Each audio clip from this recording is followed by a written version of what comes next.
On va parler ce soir avec l'aide de Dieu, Ilui Nishmat, Avner Ben Ovadia, le Chano Libracha, et tout le Ham Israël qui a besoin. Bezrat Hashem, on va parler de Yom Kippour. Il y a beaucoup de sujets sur Yom Kippour. Yom Kippour lui-même, c'est un jour où il s'est rempli de travail. Il y a beaucoup de travaux à l'époque qui faisaient quand le Beth Amikdash il était construit, surtout le premier temple. Quand le premier temple il était construit, alors il y avait énormément de significations à Yom Kippour. Il y a beaucoup de travail qu'on lit d'ailleurs à Moussaf, le Seder Avoda. C'est là où on faisait le Seir Lazazel. Ah oui. Le Seir Lazazel, c'est quand il y avait deux boucs. Et on devait faire le Goral.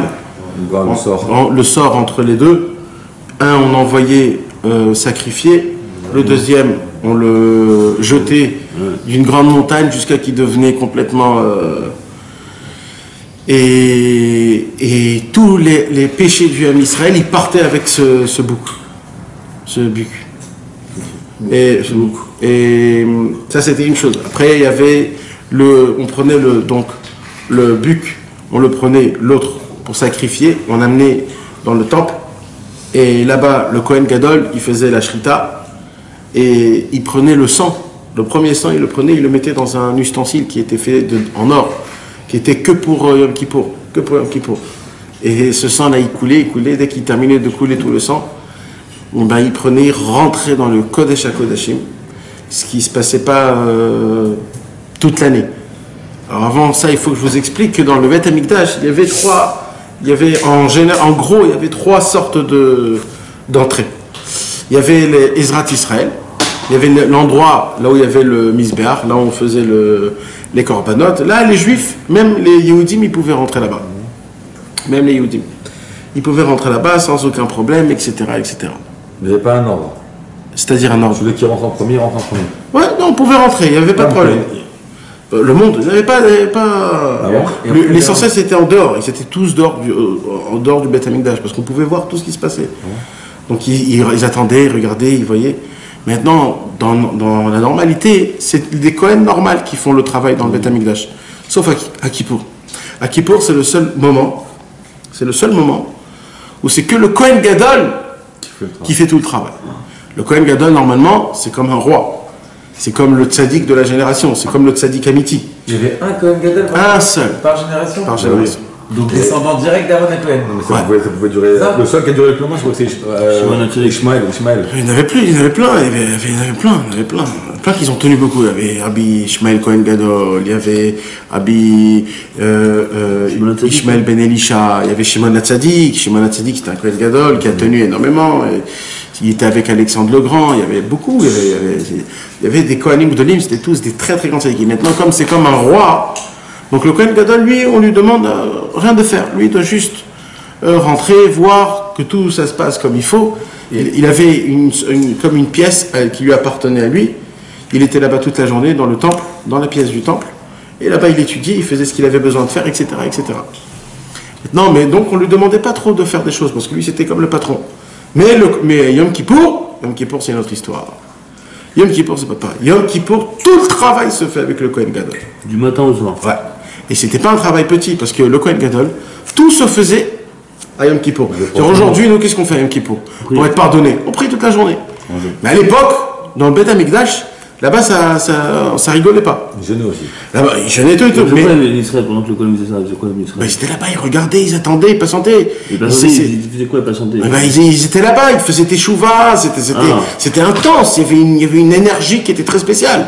Maintenant, le pire de tout ça, c'est que là-bas, tu voyais tout de tes yeux. Ça veut dire, là-bas, il y avait comme une langue de la Shon Shel Zéhorit. C'est comme une langue un tissu, comme une sorte de tissu qui pendait comme ça, comme une langue de coton, on va dire, qui était complètement tout rouge. Elle était propre. Et tout l'homme Israël, il regardait cette bout de à la fin de et si Akadosh Baruch Hu nous avait pardonné, ce tissu-là, il devenait blanc. Il se pouvait qu'elle ne devenait pas blanc. Et oui, bien sûr. Et là, c'est un vrai problème. Il faut tout recommencer depuis le début. Comme ça. Ben, parce que Akadosh Baruch Hu, il veut pas. Il n'est pas content de ce qu'on a fait. On recommence tout dès le début, on refait tout dès le début. Ben vadaï. Comment ça, on recommence depuis Ben c'est comme ça, c'est comme ça. On refait une kippour. Tout, non, on refait tout le sacrifice, on reprend les deux Seirim Lazazel, on refait tout. Et ça dure combien de temps? Ben ça prenait du temps, jusqu'à que cette jusqu'à que ça arrivait à son. C'est terminé, jusqu'à que c'était terminé le Inyan. Tu comprends? Ben il marche pas. Marche pas, c'est comme ça. Ce soir c'est comme ça. C'est comme ça. Hein? C'est comme ça, frère. C'est comme ça. Alors on peut prendre le pied là. T'es sur Facebook toi? Oui, il y a du feu ce soir. C'est comme ça, c'est que du feu. Toi tu t'es sur moi. Mais il y a le wifi. Ah, c'est comme ça, c'est que c'est du feu, quoi. Prends le wifi. Bekitso, mes amis. On va faire quelque chose. Vas-y.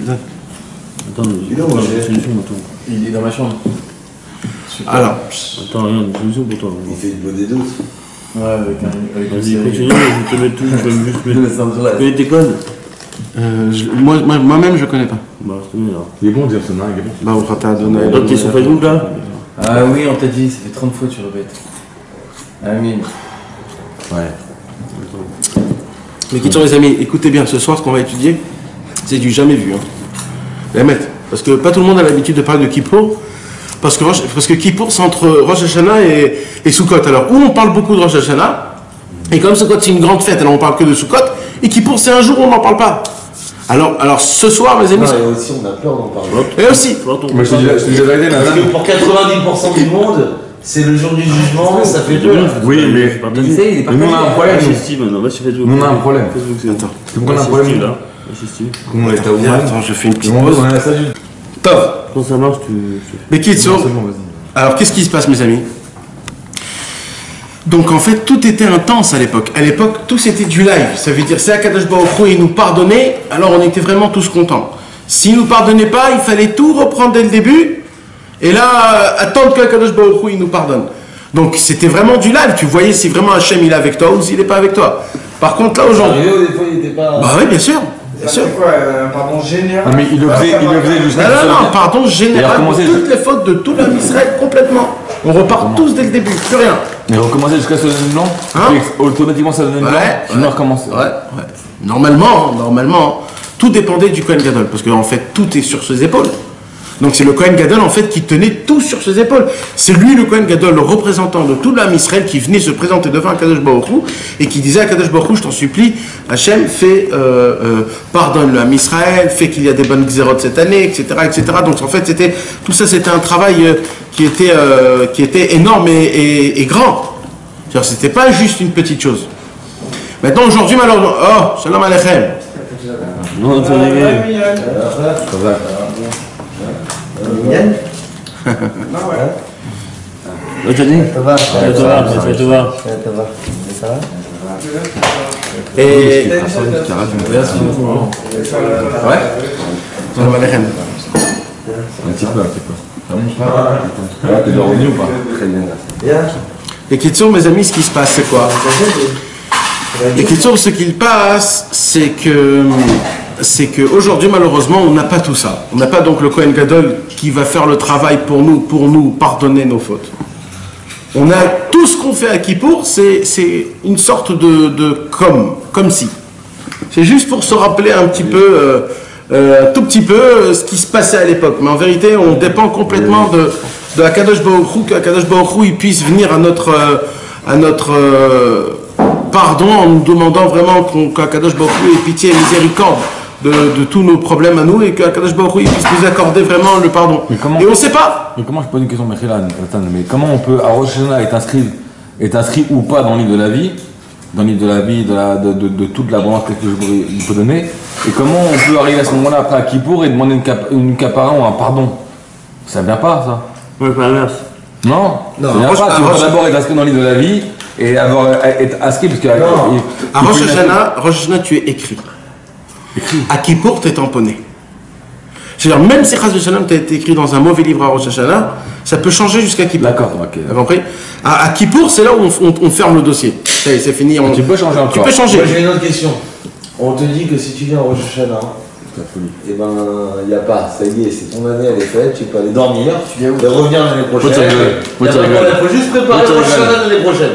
Donc, après ça, on les 10 jours de pénitence pour ceux qui vont au mal. Ouais, frère. Puisqu'il y a. Faut pas cacher Nathan, faut pas cacher. Faut tout envoyer Nathan. On s'en fout, c'est pas. Faut savoir vraiment. On s'en fout Nathan, on s'en fout. Moi, ce que j'ai entendu, je t'ai dit ce que j'ai entendu. Moi aussi j'ai entendu ça, c'est que c'est pour les 10 jours, ils te servent à t'attacher encore plus au tzaddik. C'est que à ça qu'ils te servent tes 10 jours à toi. Est-ce que pour t'attacher toute l'année encore plus au tzaddik, dis-moi? Les 10 jours de pénitence et Yom Kippour, en vérité, c'est pas pour nous, c'est pour ceux qui sont pas venus au Man. Voilà. C'est ça. Merci, mes Eh frères. bah. Alors quoi? Vous êtes à moi ou pas? Merci, mes frères. Alors, on fait tchouva pour eux. Ah, bonne étape. On fait tchouva pour eux. Donc tu vois, de toute façon, On fait ça par Israël ou elle servira pour quelqu'un de toute façon. C'est pas dingue, mais c'est pour des gens comme ça. Parce que comme tout le monde dit, il faut pas être des égoïstes. Toi, tu vas, t'es bien, t'es calé, t'es sur Mais il le doit y avoir un rapport forcément avec ce qui passait à l'époque et ce qui passe aujourd'hui. C'est quoi le rapport? Et de toute façon, Il y a un rapport forcément, il y a une histoire avec ça. Non? Bon, vas-y, continue. Alors écoutez, mes amis, parce que là, on va commencer à. intérêt. Laisse tomber, c'est le. Attends, juste parce qu'on était pas là, donc l'intro, c'est qu'on parle de la 10 jours de pénitence pour. Non, pas de Kippour là. Pas le Kippour, non, Rien de ce qui passait à Kippour, l'époque, c'est tout. etc. Alors, Bekitsour, maintenant, comment ça fonctionne comme ça. Maintenant, dans le Beth Amikdash, il y avait plus ou moins 3 Ezorim, comment on dit 3. Comment 3 quartiers. 3 quartiers il y avait dans le Beth Amikdash. Il y avait plus, mais en gros, je parle, il y avait 3 quartiers. Il y avait le quartier d'Israël, c'est la Ezrat Israël, là où les Juifs pouvaient rentrer, les Lévi'im, etc. Ils pouvaient tous rentrer là-bas. C'est le grand hall, là où on faisait la shrita, là où on dépeçait, là où on faisait le sel, là où on enlevait, on faisait le sacrifice dans le misbéach avec le kevesh, etc., le kior et tout. Et c'est tout. Après, et ça, c'est dans une cour. Il n'y avait pas de toit. Il n'y avait pas de toit. C'est là où c'est sans. Après, il y a le Echal. Le Echal à Kodesh. Ouais. Là, quand tu montes les escaliers, il y a 15 escaliers. On a vu ça, Tu montes 15 escaliers. Dans chaque escalier, il y avait des lévim avec des trompettes, avec des instruments. Quand on chantait les Shir la Mahalot, les lévim, ils jouaient dans l'instrument. Et là, c'est que les Kohanim qui peuvent rentrer dans l'Echal à Kodesh. Et là, tu rentres dans une espèce de. Une pièce qui est énorme, une pièce qui est très très très grande. Et là-bas, il y avait beaucoup de choses, il y avait tous les ustensiles. tous les ustensiles, il y avait tout le inyanim, etc. La menorah, le shulchan, etc., etc. Et après, là-bas, c'est que le Kohen, que les Kohanim qui pouvaient rentrer. Après, dedans cette pièce, il y avait une autre pièce. Et dans cette autre pièce-là, il y avait le Kohen Gadol. C'est le Kodesh à Kodashim. Que le Kohen Gadol, il pouvait rentrer là-bas. Et il ne pouvait pas rentrer là-bas tout le temps. Il pouvait rentrer là-bas que à Kippour, que un instant. Et que avec des habits blancs. Avant ça, il s'est trempé au migré. C'était vraiment très très très spécial. C'était pas tout le monde qui pouvait. C'était très spécial. C'est pas le moment de la Naïla, ça? Non, c'est depuis le matin. C'est un travail depuis le matin. Mais quand il rentre, lui? Quand il rentre, lui, c'est depuis le matin. Il commence à se préparer, il prie. C'est un travail d'une semaine. Le Kohen Gadol, pendant une semaine avant Kippour, on le préparait. Il était dans une chambre, on lui préparait tout. Une deuxième femme, si sa femme elle mourait, tout était déjà fait. On préparait un deuxième Kohen Gadol s'il mourait pendant ce temps-là. Tout était déjà super bien. Agencé. Voilà, tout était bien agencé. Tout ça pourquoi? Pour que quand il va rentrer dans le Kodesh HaKodashim, c'est là-bas où il va faire 2 choses à Yom Kippour. Il va faire 2 choses dans le Kodesh HaKodashim. Il va premièrement faire les Ketoret, il va faire des encens, il va faire une bonne odeur. Les 11 encens. Et la deuxième chose, le travail typique de Yom Kippour, et ça c'est de ça que Bezrat Hashem on va parler ce soir, ça s'appelle en hébreu Haza'at Adam. C'est quoi Haza'at Adam? Il va gicler le sang. Comme ça on dit gicler? Quand je jette comme ça. Comment on appelle ça? Parce que asperger ou... Asperger. Alors, donc il va asperger le sang sur une toile. Le sang du bouc. Ah, du bouc. Du bouc qu'il avait été chorette. Qu'est-ce qu'il va faire? Il va prendre l'ustensile. Il ne faut pas qu'il y ait une seule goutte qui tombe par terre, parce que c'est du sang qui est kadosh. C'est le sang du... En fait, tout l'âme Israël il représente ce bouc. Il asperge où alors? Alors attends, d'abord il prend tout le sang qui coule, le premier sang qui coule dans un récipient, Et il prend le récipient, il marche, il passe tout le Ezrat Israël. Et là, il y a tous les Kohanim qui sont de côté, qui ont très peur parce que tout est dans ce Inyana, tout est dans ce sang-là. Il marche, il rentre dans le Echal HaKodesh. Après, il rentre dans le Kodesh HaKodashim tout seul. Il se trempe au mikvé, il met les habits blancs, il est tout seul maintenant. Il y a écrit que si Akadosh Baruch Hu, il le veut pas, il le fait mourir tout de suite. C'est une mauvaise pensée. S'il ne veut pas Hachem, s'il n'est pas comme il faut, je ne veux pas de celui-là, il fait mourir tout de suite. Il y en a qui sont morts. Il y en a qui sont morts, ben Vadaï qui sont morts. Dans le deuxième temps, il y en avait plein qui mouraient. Dans l'année, quoi. Ouais. C'est-à-dire, c'est très grave. Apparemment, il était accroché par une chaîne. Non, il était accroché par une chaîne. Exactement. Il était attaché par une chaîne. Par une chaîne, c'est que s'il mourait, on sortait avec la chaîne. Non, exactement. On va dans l'année, il mourrait tout de suite. Et il a touché, il mourrait tout de suite. Hein? Il mourrait tout de suite. Non, après, ouais, mais il avait des cloches en bas de son habit. Comme ça, à chaque fois qu'il marche, on entend. Dès qu'on entendait qu'il n'y a plus de cloche, il y a un problème. Qu'est-ce qui se passe? On essayait de voir. C'était vraiment, c'est très spécial. C'est un film. Mais qu'est-ce qu'il fait? Il rentre avec le récipient rempli de sang. Il rentre dans le Kodesh HaKodashim. Et là-bas, il y avait comme une sorte de parochet du Kodesh HaKodashim. Toute la parochet, comme un rideau. Il se met entre les deux, entre le rideau, et il prend, et il jette, comment on a dit, il asperge 7 fois. C'est-à-dire une fois en haut, et 7 fois en bas. Comment il faisait? Il prenait son... 8 fois. Comment il faisait?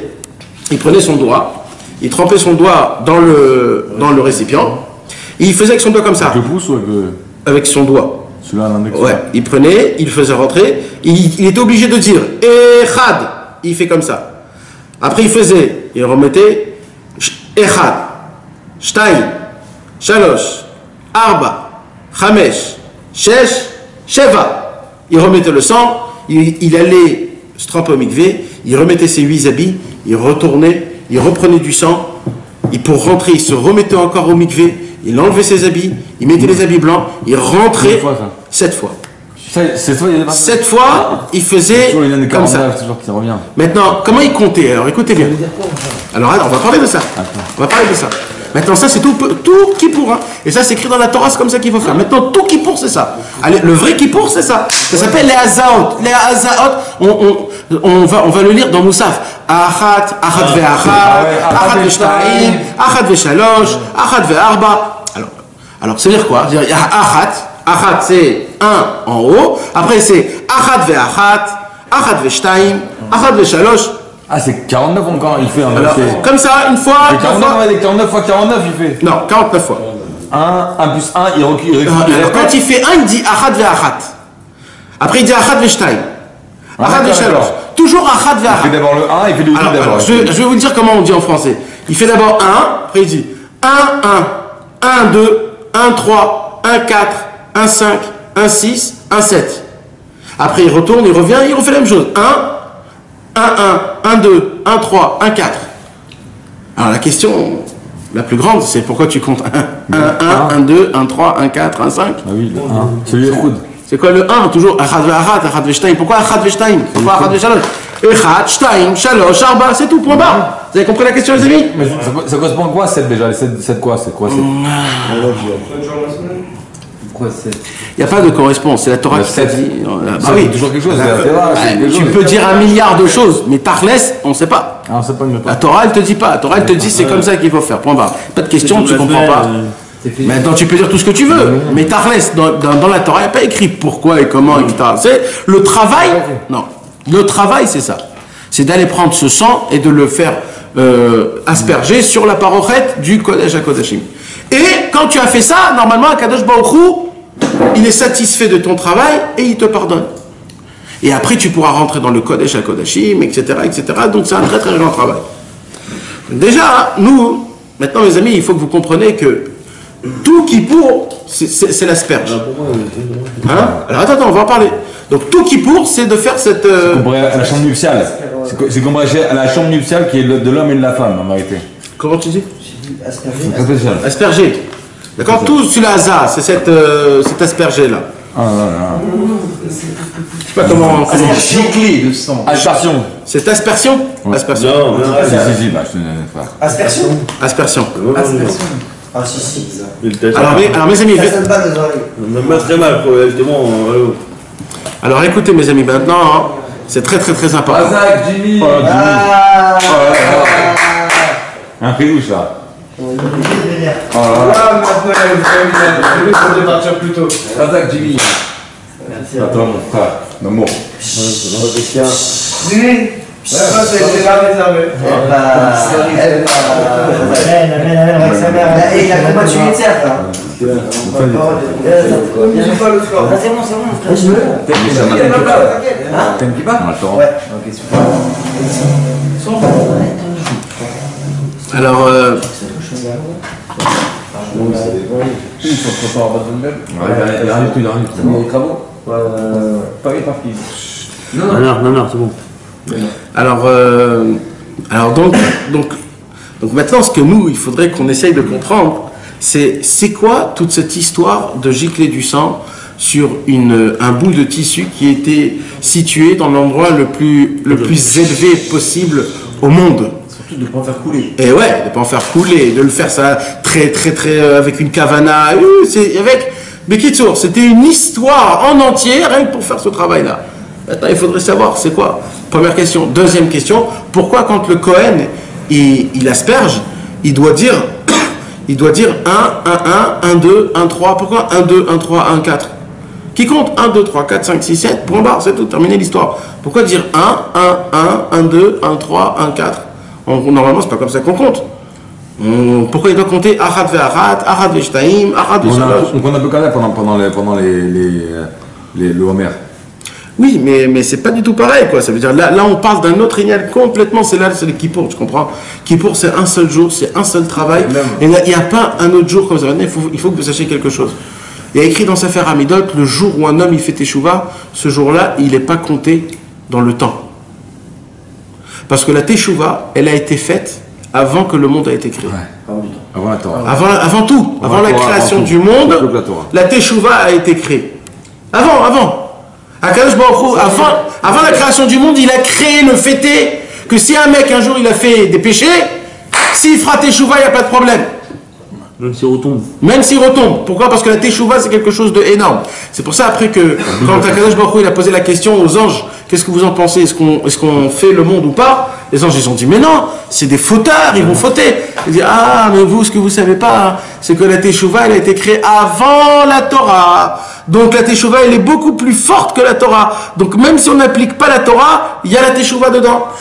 Donc, et comme la Teshuvah, elle a été créée avant le temps, il dit Rabbi Nachman, quand un homme il fait Teshuvah, il est au-dessus du temps. Donc il dit Rabbi Nachman que Kippour, il est au-dessus du temps. Nous, on regarde toujours la montre, c'est quand que ça se termine, Mais il faut que vous sachiez, si vous ne regardez pas la montre, sachez une chose, mes amis, Yom Kippour, il est au-dessus du temps. Vous allez voir. Ou alors, c'est trop long, ou alors, c'est pas du tout long. Ça passe. Et comment Ben, maman, c'est comme ça. Pourquoi pas? C'est ça la signification. C'est parce que tu fais tes chouvas. Le jour où tu fais tes chouvas, le temps n'existe plus. C'est au-dessus du temps. Parce que la teshuva, elle est au-dessus de tout.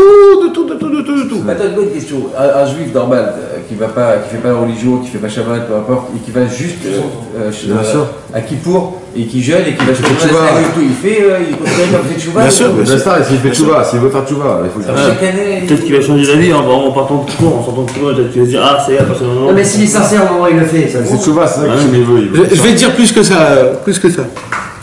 Il y a écrit dans le Gemara, dans Maseret Kiddushin, dans la Mishnah, il y a écrit comme ça.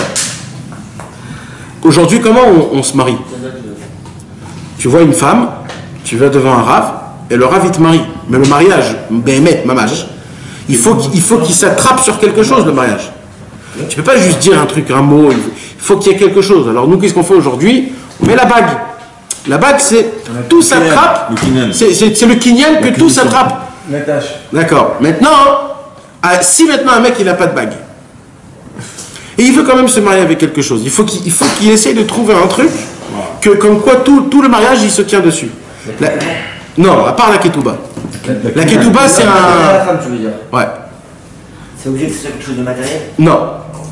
Aujourd'hui, mais pas à l'époque. Ah ouais. Alors la Mishnah elle dit, écoute bien. La Mishnah elle dit, si un homme il vient devant une femme, et il dit, ça veut dire, tu m'appartiens, alors tu dis pas Betabazou parce qu'il a pas. Alors il a dit quoi? Non, il a dit Almenat Shani Tzadik Gamour. Quoi? C'est-à-dire quoi? Ça veut dire, tu m'appartiens en temps, non pas en temps, au fait est que je suis un Tzadik Gamour. Mais qui peut dire ça? Imagine-toi un mec a dit ça à une femme, devant deux témoins, devant un rabbin. Ça compte ou ça compte pas? Ça compte. Mais c'est pas un tzaddik le mec. Les témoins. Et c'est pas. On te dit, si je suis un tzaddik, tu es ma femme. Et s'il a pas fait? Tu vas faire là. Hein, tzaddik gamour, c'est pas un tzaddik. Tzaddik, c'est méchant. Non. C'est puissant. On lui pardonne ses péchés, mais c'est pas un tzaddik. Il y a beaucoup de niveaux dans tout ça. Alors, Batam Omrim. Mais blanchi et tzaddik, c'est deux mondes différents. Et même blanchi, c'est pas comme ça. Il faut faire teshuva, il faut. Un mec qui n'a rien à voir, il n'est pas blanchi. C'est un travail. Tu m'appartiens parce que ou tu m'appartiens si je. Si je deviens. Non, pas si je deviens. Que je suis. Que je suis tzaddik. Parce que je suis, ouais. Parce que je suis un tzaddik. C'est pas parce que Almenat, au fait est que je suis un tzaddik, c'est ma femme. Parce que je suis, c'est pareil. Alors la Mishnah, elle dit, Tachlès, cette femme, elle est sa femme ou pas? Hein? Bah, si tu me parles comme ça, c'est que c'est oui. S'il le pense. Oui. Je dis ça, c'est que c'est oui, quoi qu'il arrive. Mais mes amis, mais c'est pas, on s'en fout qui pense qu'il est pas, on s'en fout tout ça. Et comment c'est possible? Hey, la Mishnah, elle dit, eh ben, cette femme, elle est sa femme. Comment c'est possible? Comment c'est possible?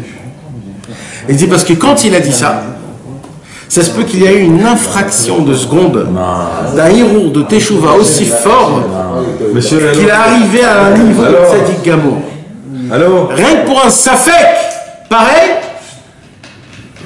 eh ben c'est devenu sa femme. Tu vois, il y a un doute que c'est un. Donc un homme qui a dit ça, On n'a pas entendu, excuse-moi, je suis désolé. un homme qui a dit à sa femme, un homme qui a dit à une femme, je me marie avec toi, au fait est que je suis un tzaddik gamour. Moi, c'est possible. Est-ce que ce mariage il peut se faire? Non, c'est pas tzaddik. C'est pas un tzaddik. Et bien la Mishnah elle dit, ce mariage c'est un mariage. C'est pas. Peut-être qu'un jour il a fait une action. Non, parce que ça aurait pu être. Non, mais à ce moment-là, c'est le moment qui compte, c'est pas dans le futur. Elle dit la Mishnah, parce qu'au moment où il a dit ça, ça se peut qu'il ait eu une infraction de seconde. Mamash, qui veut vraiment devenir un tzaddik gamour, mais très très fort, et ça dans le ciel c'est compté comme si c'est un tzaddik gamour. Mais c'est pas sur un peut-être, c'est parce qu'à ce moment-là, il va avoir cette sensation-là. Attendez mes amis, on rigole pas parce que là on parle de femmes, de carette, de pas carette. C'est grave. Ça veut dire cette femme pourra plus se marier qu'un autre, c'est devenu sa femme. C'est-à-dire c'est des mondes qui dépendent d'une toute petite parole. Non, d'un peut-être. Non, peut-être. C'est pas peut-être, c'est pas possible. Ouais. Mais au final, si on suit ton raisonnement, c'est pas une petite parole, c'est une grande action. Parce que par rapport à ce qu'il a dit, il est devenu. Exact. Donc tu t'imagines, c'est quoi de faire teshuva? Donc teshuva, c'est pas stam. Mais là, c'est stam quand tu racontes. Non, parce qu'il m'a posé la question, qu'est-ce qui se passe si un homme. Il m'a dit, qu'est-ce qui se passe si un homme, toute l'année, il est pas comme il faut et qu'à Kippour, il jeûne, etc. Mais vadaï, si je te dis qu'un homme, il a juste dit que je sois peut-être un tzaddik gamour, c'est un tzaddik gamour. Donc un homme qui jeûne, un homme qui vient, il s'assoit. Qu'est-ce que tu crois? Mais vadaï. Mais moi, la question que je veux vous poser, après toutes les questions que je vous ai posées, je vous ai posé déjà deux questions. Première question, c'est quoi l'histoire des 7 Non, d'abord les 7. Pourquoi il faut jeter 7 fois le giclement? Deuxième question, pourquoi il faut compter 1, 2, 1, 3, 1, 4, 1, 5? C'est la deuxième question. Il a parlé de la femme. On est la troisième question. Il y a un lien avec la femme, quoi qu'il arrive. Nous, on est la femme. Attends. Maintenant. Moi je pense que le sang c'est le sang de comme une femme à se marier. Attends. C'est le soir de C'est ça, le soir de son hyménée. Le drap. Et il y a la troisième question. Expliquez-moi logiquement comment c'est possible que Kadosh Baruch Hu, il nous choisit un jour et ce jour-là il dit bon allez vas-y je vous pardonne tous. C'est logique ça? Est-ce que c'est logique un truc pareil? Il nous aime comme sa femme. Oui mais attends, mais c'est de la beauté mais c'est de l'hypocrisie aussi. C'est-à-dire des fois trop de bonté c'est pas bien des fois. Quand tu gaves ton fils de chocolat, il va vomir, il va devenir malade. Donc le mec, il va dire, moi, toute l'année, je fais ce que j'ai envie, je sais qu'il y a Kippour. Ça veut dire, où est la logique dans ça? On n'est pas complètement remis à zéro à Kippour, non? Alors. Il y a toujours des restes et des antécédents, il y a toujours... on va dire que la majorité est pardonnée. Mais moi, je pose la question même sur cette majorité. Tu comprends? Même sur tous ces cas-là. C'est ton père, il faut bien qu'il te pardonne un moment. Non. Oui, quand toi, tu feras tchouva tout seul. T'es pas obligé de te pardonner à chaque fois. Quand ça vient de toi, il n'y a pas de problème. Mais de le dire en grand, avec une grande pancarte, le grand jour du pardon. Comme si que tout le monde attend, toute l'année on fait ce qu'on veut, il y a un jour du pardon, et on est blanchi comme si de rien n'était. Et chaque année, c'est la même histoire. On a parlé de ça déjà. On a parlé 100 fois ça, on a dit que tu ne peux pas faire tchouva si tu as une intention de pécher. D'accord. Dieu il te laisse pas. Dieu il te laisse pas faire tchouva. C'est quoi? C'est-à-dire qu'à Kippour, il te alors comment ça fonctionne à Kippour? Il t'ouvre pas les portes alors. Si tu prends comme ça, il t'ouvre pas les portes. À Kippour, ben non, à Kippour, ben il te pardonne. À Kippour, c'est le jour du pardon, c'est comme ça. Kippour, il te pardonne. Même si t'as été. Même si t'avais la cavane.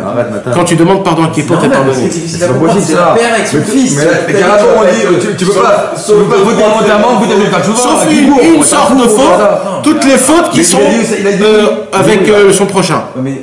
Non mais c'est tout. Il faut être fou. Tu vas perturber tes vies. J'ai vu que c'est. C'est vrai qu'on a tout l'année on a parlé de ça, il a dit on met tout en cause. C'est-à-dire que le mec il est vraiment sincère dans ce qu'il. Bah, comme à Kippour, oui, t'as raison. À Kippour, on te demande de jeûner, on te demande de t'asseoir toute la journée à la synagogue. Le mec, même s'il a dit j'attends Kippour. Les juifs qui jeûnent pas. Eh ben, nous on jeûne pour eux. Oui, mais eux ils sont pardonnés. Eux aussi ils sont pardonnés. Même eux ils sont pardonnés. Eux aussi ils sont pardonnés. Dis-moi, il y a un peuple 1. Mais c'est la question qu'il a posée tout à l'heure. C'est pourquoi il vient de ça. Mais oui, je suis d'accord, mais c'est normal. Shema Israël, Hashem Elokeinu, Hashem Echad. C'est comme ça, on est un, on est un peuple. C'est pour ça que c'est très important. T'as compris, c'est ça l'histoire. C'est Am Israël, c'est une seule identité. C'est comme ça. C'est très important. Il faut l'accepter, monsieur. Hachem il aime pour ça, je te jure. C'est pour ça qu'il me choisit. Et nous, parfois, on dit ça, je lui pardonne pas. Ouais. Exactement. Exceptionnel. Et à chaque fois, on se dit est-ce que je le pardonnerai à Kippour ou pas? Ouais, en plata, genre, on décide maintenant. Top, mes amis, on peut continuer? Laissez-moi s'il vous plaît, parce qu'il va mettre les tiens. Là, il veut pas qu'on avance. Attends. Alors, mais qui sont mes amis, ce qui se passe donc, c'est les trois questions qu'on a posées et qui sont logiques à poser. Kippour, parce qu'on a besoin de savoir comment ça fonctionne dans le ciel. D'accord? Alors, pour vous répondre à ça, cette question-là, c'est pas moi qui l'ai posée, c'est le Harizal qui a posé cette question-là. Il a posé ces trois questions-là. Et c'est le Harizal lui-même qui va répondre à cette question-là. Avant que je vous donne la réponse du Harizal, il faut que je vous explique 2-3 petits trucs. Vous savez qu'il y a 10 sphères dans le monde. D'accord? Vous expliquez ça plusieurs fois. Akadosh Baruch Hu, il a créé ce monde-ci avec 10 ustensiles, c'est-à-dire 10 forces. D'accord? Il y a 10 forces. Dans tout, il y a toujours 10. Il y a les 10 commandements, toujours il y a le numéro 10. D'accord? Il y a le Keter, le plus haut, la couronne, après il y a la Chorma, Bina, après ça s'arrête là. D'accord? Il y a 3 en premier, c'est les 3 cerveaux qu'on a dans notre tête. 3 cerveaux, c'est la couronne, ça s'appelle les morines. Et après, il y a les midot. C'est quoi les midot? Les qualités. Chesed, la bonté, Gvura, la rigueur, Tiferet, le milieu, Netzach, le vainqueur, Hod, celui qui sait faire des louanges, Yesod, celui qui tient tout, et Malchut, la royauté. En fait, il y a 3, donc 3 et 7, d'accord? Il y a 3 et 7. 3, c'est la tête. Les 3, on n'en parle même pas tellement que c'est élevé. On parle que du Zéran Pin. 3, c'est considéré comme 1. C'est pas considéré comme 1, c'est 3, mais c'est 1 aussi. D'accord? C'est 3, mais c'est 1. Garde les 2. Des fois, ils sont 1, des fois, ils sont 3. Mais prends-les, les 3, comme si c'est quelque chose qui est tellement élevé que nous, on n'a pas de... On n'arrive pas là-bas. On n'en parle même pas. Donc, quand on parle de nous et de ce monde-ci, on parle toujours des 7. D'accord? Ça, c'est comme ça qu'Akadosh Baruch Hu, il fait le monde. Chesed, Gvura, c'est pour ça qu'il y a 7 coins dans le monde. Il y a 7 coins. Non, il y a nord, sud, est, ouest, et le en haut, et en bas, en haut, en bas, et l'englobe. Ouais. Donc, il y a 7. Nord, sud, est, ouest, 4. Nord, sud, est, ouest, en haut, en bas, et le globe. Donc il y a 7. Ce qu'on fait à Soukot d'ailleurs. Exactement. C'est pour ça qu'à Soukot, on fait les 7. Un homme, il a 7 forces de catégorie il est énervé, il est joyeux, il est culpabilité. 7 traits de caractère. Tous les traits de caractère, ils sont autour des 7, toujours. C'est toujours 7, le numéro 7, tout le monde, c'est toujours le numéro 7. D'accord? Donc c'est toujours le lien du 7. Maintenant, ce qui se passe, c'est que quand tout ce qui se passe dans ce monde-ci, c'est dans le trait de caractère des 7. Toujours, toujours, toujours. Et les 3 d'en haut, ils sont très élevés, on n'en parle même pas. C'est au-dessus de tout, les 3. C'est comme la tchouva. La tchouva, elle a été créée avant tout. Les 3 aussi, ils sont... C'est l'union à la fin. Attends, et les 3, ils sont complètement tout en haut, tout en haut, tout en haut. D'accord? D'accord. Maintenant, qu'est-ce qui se passe quand un homme, quand quelqu'un il faute dans le brit? Quand quelqu'un il faute dans le brit, il faute dans quelle sphère? Dans le yesod. C'est quoi le yesod? Celui qui maintient tout, parce que c'est le brit qui maintient tout. C'est le brit qui emmène des enfants, tout c'est le brit, c'est le yesod. Comment on dit le yesod? Le pilier, le fondement. Tu comprends? Malchut, c'est quoi la malchut, la royauté? C'est quoi la malchut? Non, c'est la bouche, c'est la bouche, c'est la bouche. Malchut, c'est la bouche. Mais c'est pas aussi le... Après, oui, mais ça veut dire la noukva. Oui, mais dans ton corps à toi, la malchut, c'est la bouche. Après, chesed et gvura, ce sont les mains. Netzach et hod, ce sont les pieds. On va pas rentrer dans tout ça parce que c'est des choses. C'est un homme, ça donne un homme et ça donne une femme, il est malchut et après le keter c'est la couronne. Bon, moi tu veux pas. Mes amis. Mais Géraldine, c'est le ZR. Vas-y, ok, on a compris. Mes amis. C'est l'union. J'ai compris, on avance. Donc maintenant, qu'est-ce qui se passe? Puisqu'on a dit que la Teshuvah, elle a été créée avant le monde, donc la Teshuvah, elle ne fait pas partie des 7. D'accord? Puisqu'elle a été créée avant le monde. On a dit, ce monde-ci, c'est les 7. C'est le monde, c'est les coins, c'est les... Ouais. Donc si la Teshuvah, elle a été créée avant le monde, donc elle ne fait pas partie des 7. C'est pas l'amélioration des 7 qualités, la Teshuvah? L'amélioration des 7... qu'elle n'était pas, le fait de... Non, la Teshuvah, c'est de ramener la chose comme si qu'elle n'était pas. C'est comme si qu'elle n'était pas.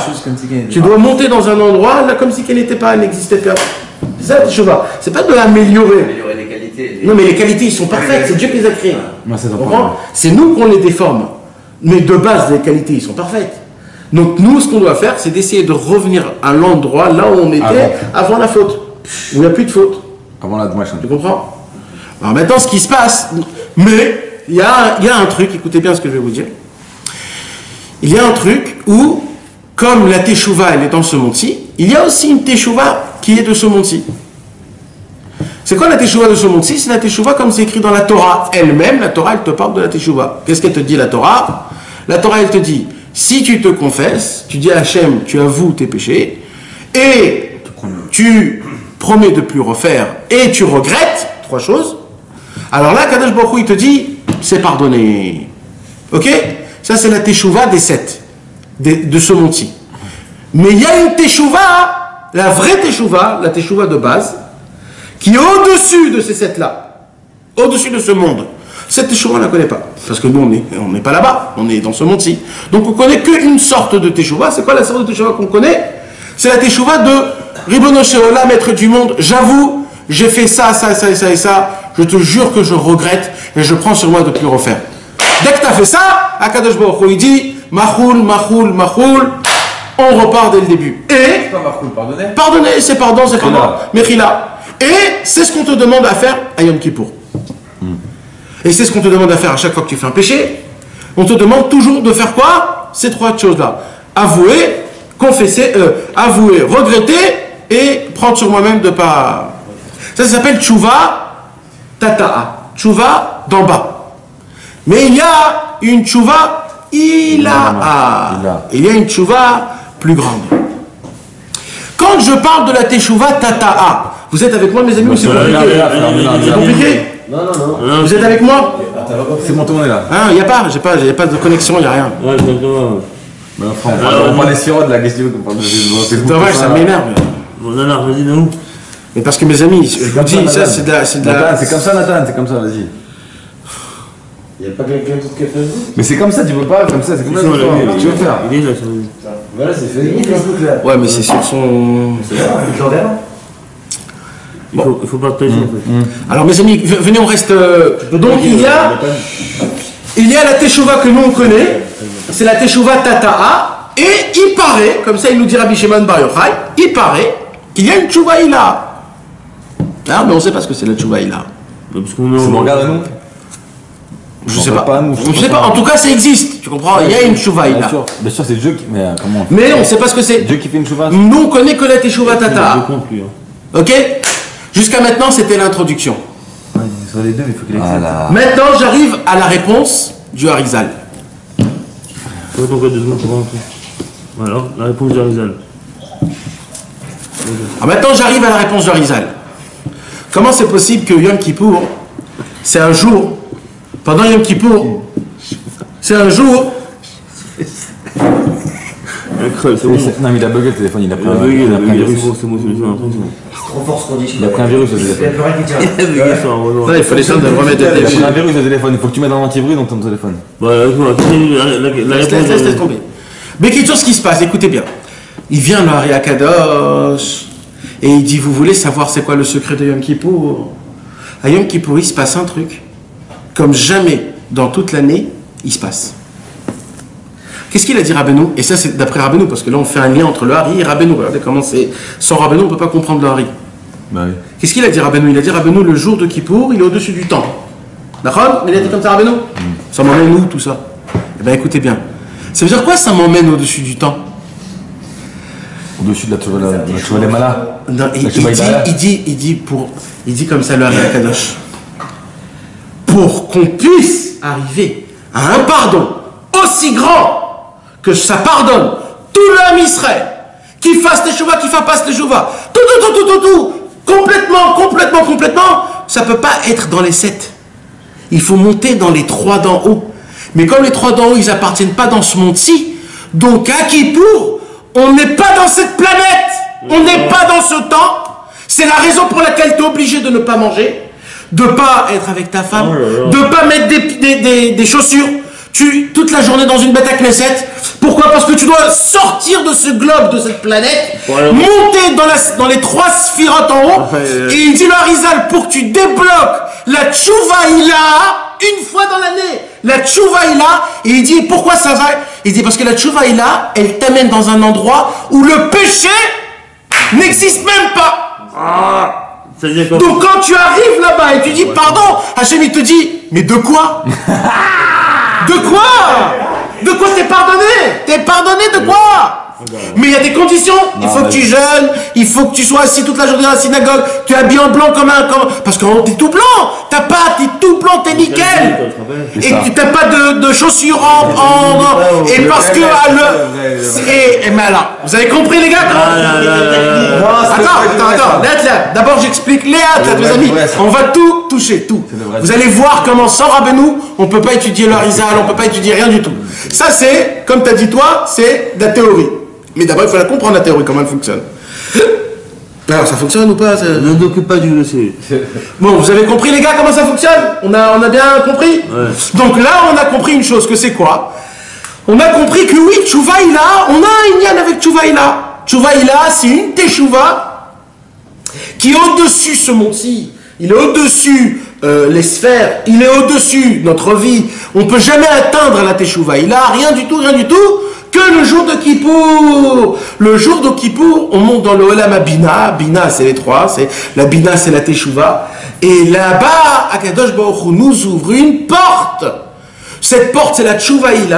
En faisant toutes ces choses-là, que pendant Kippour, la Teshuvah, comme la Teshuvah, elle a été créée avant la création du monde. Et avant la création du monde, on n'était pas là, donc on n'a jamais fauté.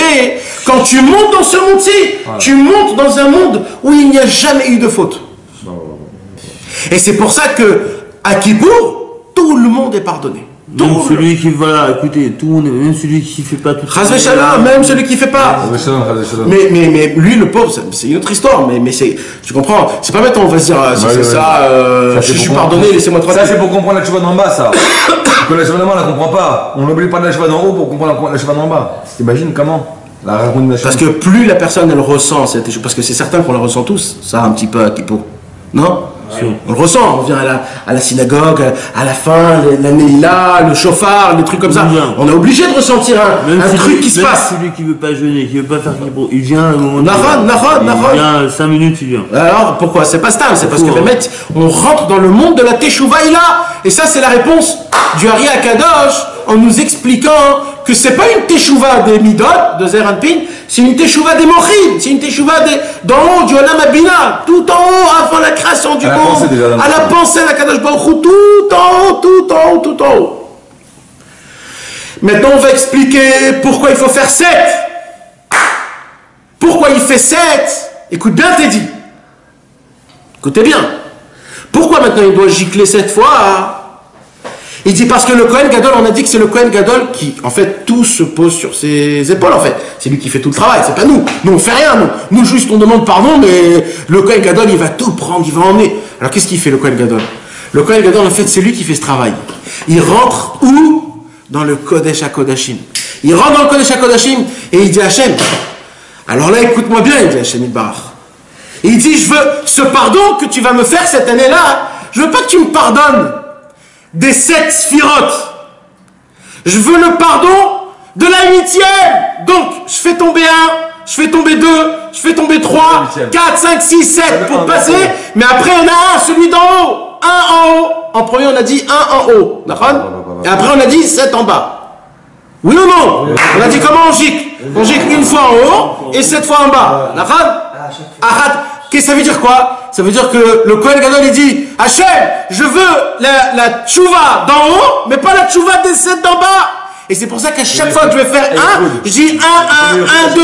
C'est-à-dire même le 2, le 3, le 4, toi attaché à 1, toi attaché à la teshuva d'en haut. C'est-à-dire toutes les sortes de personnes qui vont faire teshuva. Il va faire une tchouva comme ça, il va faire une tchouva comme ça. Et bien dans tous les cas, je veux Hachem que tous ceux qui ont une toute petite pensée de teshuva qui est pour, que ça soit la teshuva la plus haute qui puisse exister au monde.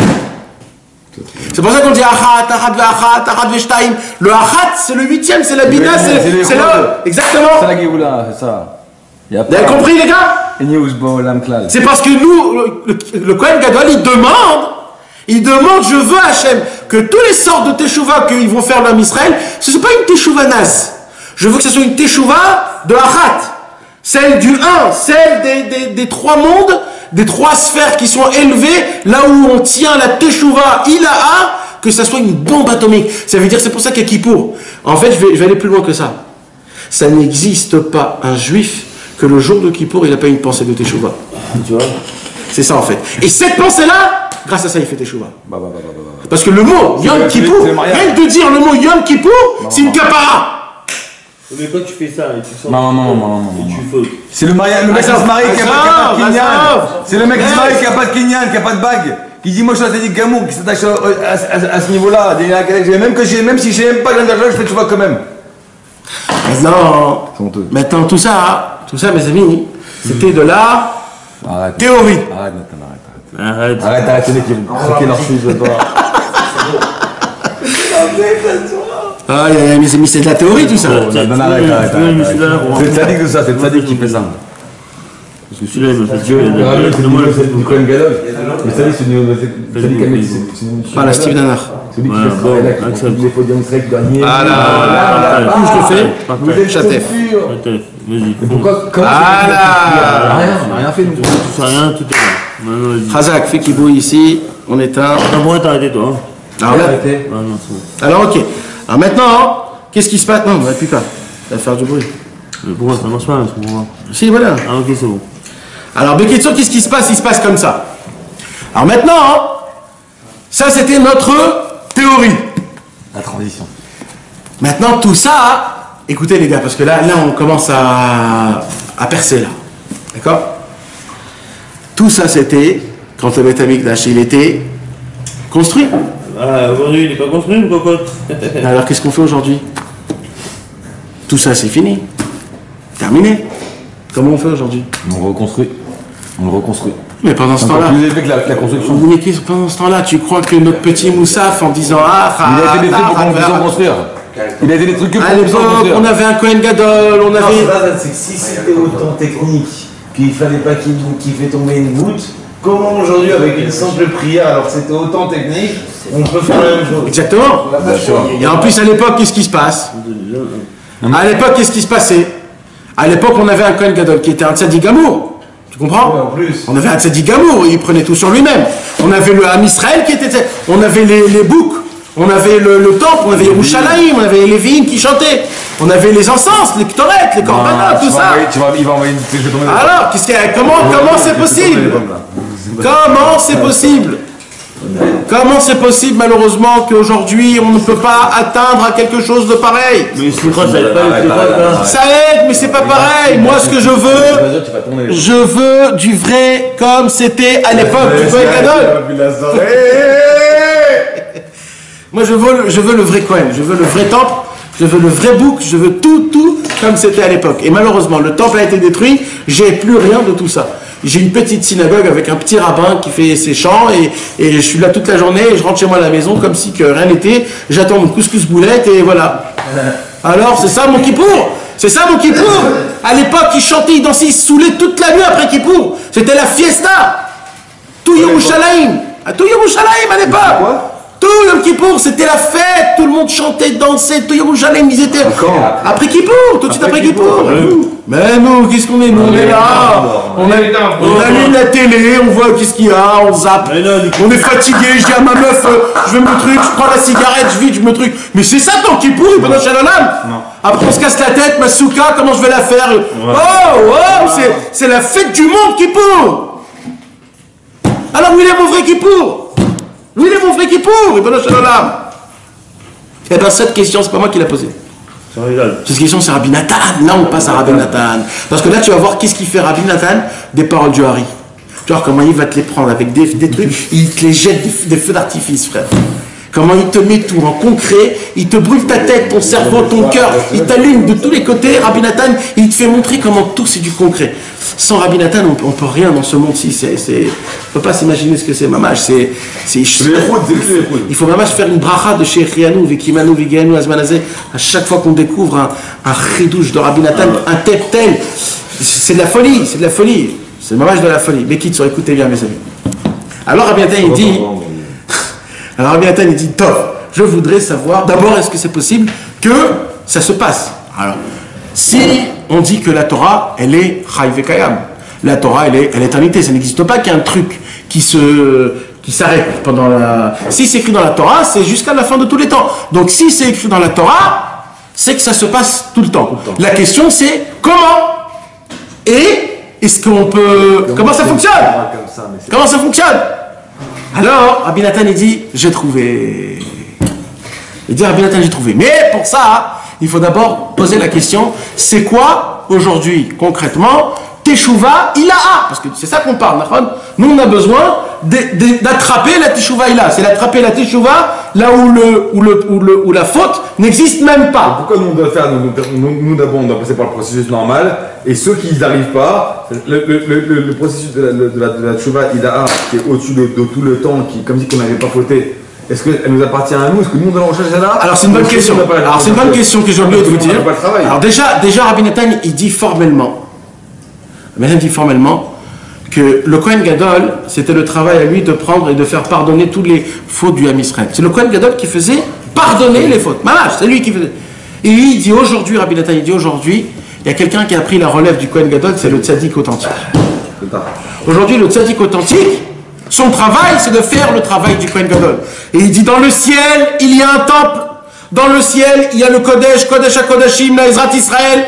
Et le Kohen Gadol qui marche, c'est le tzaddik authentique. Lui seul, il peut pardonner toutes les fautes du Ham Israël. Lui seul. Et il a pris sur lui-même cette catégorie de Kohen Gadol, de y aller là-bas et de faire des sacrifices. Il sacrifie quoi? Notre sang de Messirut Nefesh. Quand on veut faire Teshuvah, on n'arrive pas à faire Teshuvah, et qu'on continue quand même, et qu'on fait, qu'on essaye, qu'on espère. Peut-être je vais essayer d'arriver, peut-être je vais essayer d'arriver. Il prend ce sang, il prend ses sueurs, il prend ces choses-là, il le sacrifie dans le ciel. Avec ça, il montre à Hachem. Il prend, il trempe, il dit Hachem, regarde le sang de tes enfants. Ils essayent de devenir des bons juifs et ils n'arrivent pas. Ils essayent de rapprocher de toi et ils n'arrivent pas. Mais ils continuent encore et encore. Ils désespèrent pas. Ils essayent. Ils essayent. Et c'est ce sang-là qui fait montrer à Hachem et qui le gicle devant Dieu en lui disant Hachem, regarde ce sang, cette Messirut Nefesh-là. Mais il dit Rabbi Nathan, ça c'est le Kohen Gadol, c'est quoi la Teshuvah Ilaha? Alors écoutez bien ce que je vais vous dire. Il dit, vous voulez savoir c'est quoi la Teshuvah Ilaha? Mais aujourd'hui, on a tout le Betamikdash. Mais c'est ce qu'il y a le Betamikdash dans l'eau. Alors attends. Alors il dit comme ça. Il y a écrit dans la Torah, Resh Pebet, la Torah très connaissante, Torah Azamra. Là-bas, on parle de toujours juger son prochain avec un bon œil positif. Là-bas, Rabbi Nachman, il parle, si vous voyez bien, de 3 catégories de personnes. 3. Premièrement, juge ton prochain positivement. Deuxièmement, juge le plus grand rachat positivement. Rachat Gamour. Et 3, juge toi-même positivement. On a compris? Je répète. Première catégorie, juge ton prochain. Deuxième catégorie, si tu vois un rachat total, même lui, juge-le du bon côté. Troisième catégorie, toi aussi, tu dois te juger du bon côté. Il dit Rabbi Nathan, vous voulez savoir c'est quoi le Beth Amikdash de Hachem Yitbarach? C'est Azamra. C'est la Torah 282, la Torah Hashbet. Pourquoi? On a dit que dans le Beth Amikdash, il y avait 3 salles. La salle d'Israël, la salle des Kohanim, du Kodesh, et le Kodesh HaKodashim. Juge ton prochain, c'est la Ezrat Israël, tous les gens qui étaient là-bas.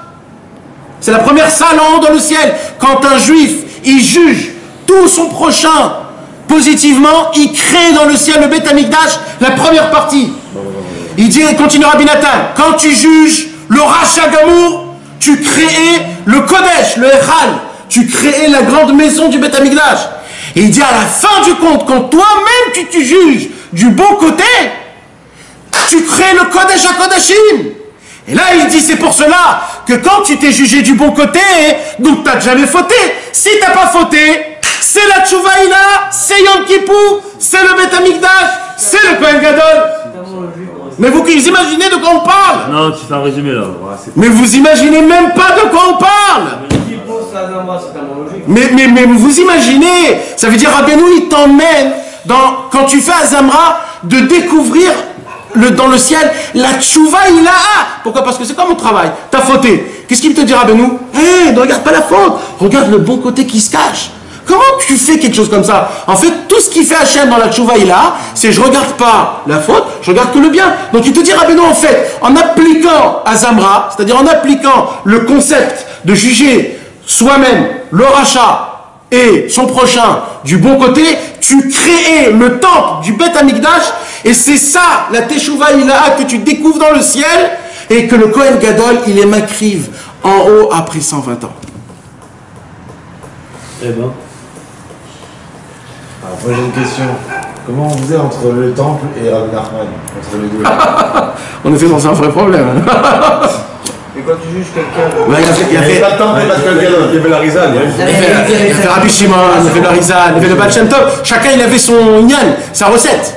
Mais je peux te dire que cette recette-là, frère, c'est la recette. Mais attends, vous imaginez, il dit Rabbeinu, Rabbi Nathan, il dit plus que ça. Mais je sais pas, moi je me suis dit que je vais pas le dire. Mais en plus c'est écrit dans les premières pages du Likutei Halachot, c'est-à-dire c'est au tout début du Likutei Halachot écrit.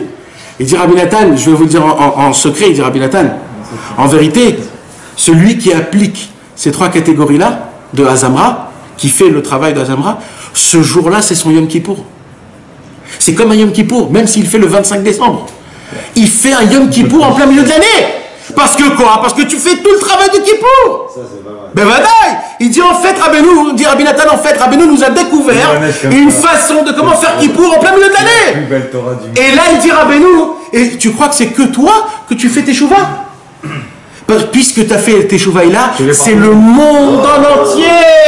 Il dit Rabbi Nathan, c'est pour cela. C'est vous les imbéciles. S'il vient pas Mashiach, c'est parce que vous n'appliquez pas Azamra. Vous êtes des imbéciles heureux. Parce que si on ferait Azamra tous les jours, Mashiach reviendra. Il n'y a plus de faute, il n'y a plus rien. Mais tu peux faire ça que... Mais comment tu peux arriver à faire Azamra sur un rachat Gamour? Parce qu'on sait que... On m'a dit là pendant ces fêtes, on m'a dit pendant Rosh Hashanah, on m'a dit qu'il y a une contradiction dans la Torah Resh Pebet de Azamra, où on parle de faire tchouva de faire Azamra sur le Tzadik Gamour, alors que Rabbeinu dans le Likutei, dans le Aleph Bet, il a dit que tu veux pas, il n'y a pas assourd de faire Azamra sur un bon côté, Rachat Gamour. sur un rachat Gamour. Alors il y a une réponse à ça. Il a dit c'est ça, il fait devenir le rachat Gamour ou passer au niveau rachat. Et à ce moment-là, quand il est au niveau du rachat, à ce moment-là, il peut commencer à faire chouva. Non, il y a une chouva. Là, on peut faire Azamra sur lui. Alors je vais te dire qu'est-ce qu'il y a écrit. Rabbeinu il dit de juger du bon côté même le rachat Gamour. C'est facile tout ça. Un rachat Gamour. Un rachat complet. Il y a des rachats Gamour. Pourquoi les rachats Gamour? Il y a 80% de bons en lui. Quel rapport, frère? D'accord, moi, Il y a Chas Shalom des rachats Gamour.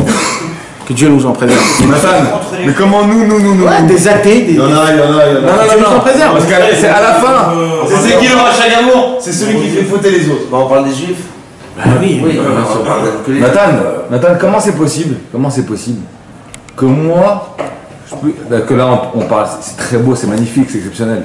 Mais quand moi, je peux arriver à faire Azamra sur un Sadik Gamour, alors qu'à la fin de tout ça que moi je dois faire Azamra sur moi-même. Ouais. C'est pas avant. Mais t'imagines tout ce temps-là que ça prend là, tout ça? Et tu me parles quand même, tu relances, c'est d'accord? C'est pour cela que j'ai dit que c'est qui fait ce travail-là, c'est le Kohen Gadol, c'est le Sadik. Mais il faut l'avoir fait sans ça même. C'est pour ça que d'abord on va à Ouman. Ah, c'est d'abord. On va à Ouman pour être jugé du bon côté. C'est le tzaddik qui fait le travail. Après que le tzaddik nous a jugé du bon côté, vous pouvez faire Kippour. Je vous ai déjà jugé du bon côté. J'ai fait Azamra sur vous-même. Et je peux te dire qu'à Ouman, il y a toutes sortes de types de personnes. Il y a le rachat Gamour, le tzaddik, il y a tout ce que tu veux là-bas.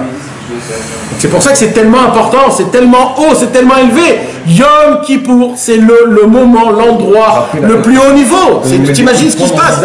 C'est quelque chose qu'on ne peut même pas s'imaginer. Tu arrives à un endroit où la faute n'existe même pas. Comment tu fais ça? En fait, c'est un travail que tu dois faire à Kippour, tu dois te juger du bon côté. Et toutes les personnes que tu vois autour, tu dois tous les juger du bon côté. Tu dois en fait voir le mal dans personne. Que le bien, tu dois voir que le bien. Que le bien partout. Au moment où tu vis ça, tu fais le vrai Kippour qu'il faut. Parce que quand tu fais montrer à Hachem qu'en fait tu vois que le bien partout, Akadosh Baruch Hu, il dit moi aussi je suis comme ça. Moi aussi je veux voir tout le monde du bon côté. Ça veut dire que nous, le rachat, entre guillemets, celui qui vient avec plein de fautes, il est considéré comme un rachat ou un rachat Gamour. Il doit faire Azamra sur un rachat Gamour. Ouais. Juger quelqu'un du bon côté. Le rachat Gamour, il faut faire Azamra sur un rachat Gamour. C'est ça. Ouais. Mais plus que ça, Rabbi Nathan il dit aussi les trois, ils sont chez moi. En vérité. Ah, nous-mêmes on est aussi. Ouais, nous, on est exactement. En fait, les trois, ils sont chez moi en vérité. J'ai pas besoin de chercher des gens. C'est juste des périodes. Tu as des périodes où tu te sens sale, mais sale de chez sale. Et là, tu dois faire Azamra, tu dois te juger du bon côté en te disant, eh ben, quand même, j'ai une kippa, quand même, j'ai la croyance en Dieu. C'est quand même quelque chose, c'est quand même important. D'accord, mais j'ai une question. Bah, l'idée, c'est de sélectionner au final. Azamra, quand tu juges quelqu'un, c'est dans ta tête ou il faut le dire? Il faut le dire dans la bouche. C'est pas du lachon arabe, hein? Non mais c'est quoi par exemple? C'est quoi juger du bon côté? Dis-moi, parce qu'il y a beaucoup de gens qui ne comprennent pas ça. C'est pas ça, c'est pas... C'est quoi? T'as vu quelqu'un qui a transgressé Shabbat? Comment tu le juges du bon côté? Je vois pas. Bah là, tu dis il a Il a fait une donc tu vas te concentrer sur ça. Non, il y a des gens. Émergence. Non, il y a des gens qui croient que juger du bon côté, c'est de prendre l'action en elle-même et de la juger du bon côté. Non! Non, comme si qu'elle n'avait pas existé l'action. Non! Il y a d'autres points positifs chez lui. Là, le mal, c'est le mal. Tu peux pas. Il a transgressé Shabbat, c'est son problème. Il va payer le truc. Par contre, il te dit, ah ben nous, ton travail, c'est de lui trouver des points positifs. Ouais. Il dit, Rabbi Nachman, qu'est-ce qui va se passer quand tu vas lui trouver? Hein? Non. En lui-même. Il est gentil, il donne de la tzedaka, il a un bon cœur, il a une kippa, il sait pas. Tu comprends? Tu dois lui trouver des points positifs. Et si tu Pas l'action en elle-même. Si tu sens, tu vois un juif qui roule comme ça, qui boit, comment tu le connais pas, comment tu fais ça? Ça va comment tu vas dire un tu connais pas, tu dis si ça se trouve, il est juif. Alors, le Baal Shem Tov, il dit comme ça. Écoutez bien cette histoire. Un jour, le Baal Shem Tov, il a raconté une histoire. Un jour, il y a une femme qui rentre dans une boutique, une œuvre d'art. Dans une boutique où il y a plein de... Voilà, une galerie d'art. Et elle rentre comme ça dans la boutique. Et la première photo qu'elle voit, elle regarde la photo. Oh, ce que c'est horrible! C'est quoi cette photo-là? Alors le patron, vite, il court et il dit, madame, mais je peux vous aider? C'est quoi cette photo horrible? Vous mettez cette photo horrible? Excusez-moi, madame, c'est pas une photo, c'est un miroir. En fait, vous voyez, en fait, c'est votre photo, en fait. C'est comment vous êtes. Le Baal Shem Tov, il dit comme ça. Tout ce que tu vois, l'extérieur, c'est toi. C'est-à-dire quand tu vois un rachat qui fait comme ça, c'est toi. Tu comprends? En fait, Akadosh Baruch Hu, il veut que tu te juges toi-même du bon côté. T'as pas besoin de le regarder. Il t'a fait montrer lui, c'est pour toi. Pourquoi c'est à la fin, Azamra sur toi-même? Non, mais d'abord, je vais faire tout ce processus-là pour arriver à la fin de faire Azamra sur toi-même. Alors on commence par le début, on commence par Azamra sur toi-même. Je sais pas s'il y a une vraie règle de commencement. À mon avis, il n'y a pas. Il n'y a pas d'ordre, je ne crois pas qu'il y ait un ordre. L'ordre, c'est quand il vient. C'est quand ça vient, ça vient. C'est un travail. Toi, tu commences à être dans un nivouche que tu l'as. Mais ce qu'il faut que tu comprennes, c'est que le Kodesh HaKodashim, c'est toi. Parce que c'est toi qui crée le Kodesh HaKodashim. Quand tu te juges toi-même du bon côté, tu crées le Kodesh HaKodashim. Parce que il dit Rabbeinu, quand tu as compris que Béhémet, tout ce que tu fais, Akadosh Baruch Hu, il ne prête pas attention aux choses pas bien. Akadosh Baruch Hu, il regarde que les bonnes choses. Il dit Rabbi Nachman, comment ça fonctionne, Azamra? Comment ça fonctionne? Pourquoi c'est quoi? C'est un conseil, Azamra? C'est un conseil c'est quoi ce concept-là de juger du bon côté? Il dit Rabbeinu, quelque chose de. C'est beaucoup plus profond que ce qu'on croit. Il dit Rabbeinu, qu'est-ce qui se passe? Il dit ça fonctionne comme ça. Il dit en vérité, ce sont des lumières, d'accord? Hasbe Shalom, quand quelqu'un fait un péché, il allume une lumière, on va dire noire, d'accord? En fait, ça crée le sombre, ça crée l'obscurité. Et quand tu fais une mitzvah, tu crées une lumière, d'accord? Alors maintenant, ce qui se passe, un homme, il a des mitzvot, il a des avérotes, etc., etc. Il vient Rabbi Nachman, il te dit, ouh là là, celui-là, il est rempli de mitzvot, il est rempli d'avérotes. Oh, mais fous-toi complètement de ses péchés. Regarde que son bon côté. Il dit, Rabbeinu, tu veux savoir pourquoi? Il dit, qu'est-ce qui se passe quand il y a beaucoup d'obscurité et qu'il y a une toute petite lumière? C'est la lumière qui prend le dessus. C'est la lumière qui prend le dessus. Il dit, quand avec le gros paquet d'obscurité qu'il a en lui, quand tu vas essayer de te focaliser sur le petit peu de lumière qu'il a, ce qui va se passer, c'est que cette lumière, même si elle était toute petite, elle va commencer à grandir, jusqu'à qu'elle va enlever toute l'obscurité, jusqu'à que l'obscurité elle-même, il va partir. Donc en fait, il dit Rabbeinu, en fait, ce qui se passe, c'est quoi? C'est que un homme, pourquoi il n'arrive pas à faire teshuva? Parce que toujours il se regarde. Ouais, moi je suis un fauteur, j'arrive pas à faire Shabbat, je tombe toujours avec des meufs. Alors qu'est-ce qu'il fait quand il dit ça? Il agrandit sa lumière noire. Encore et encore et encore, c'est le contre Azamra. Rabbeinu te dit malheur. Parle que des bonnes choses. Qu'est-ce que tu as fait aujourd'hui? Tu as mis la kippa, tu as fait Shakol Yabitvaro, tu as dit Amen, tu as aidé un copain. Dis merci à Hachem, qu'est-ce que je suis content que j'ai fait ça. Et là ta lumière elle commence à s'allumer, jusqu'à qu'il ne reste plus d'obscurité. Et d'un coup il dit Rabbeinu, et d'un coup il n'y a plus d'obscurité. Tu es tout blanc. Mais j'ai fait plein d'avérotes, mais il n'y a plus d'avérotes. La lumière des mitzvot ont tout éteint. Tu dois arriver en fait, Yom Kippour, vous savez c'est quoi le travail de Yom Kippour?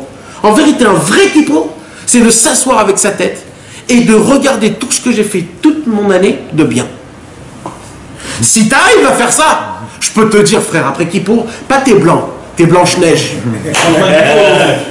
Mais je te dis, maman. Pourquoi c'est pas bien de se remettre en question? Mais c'est ça qu'il dit Rabbeinu. Mais putain, jamais de ta vie, que Dieu nous en préserve. Comme ça, tu parles de la tristesse.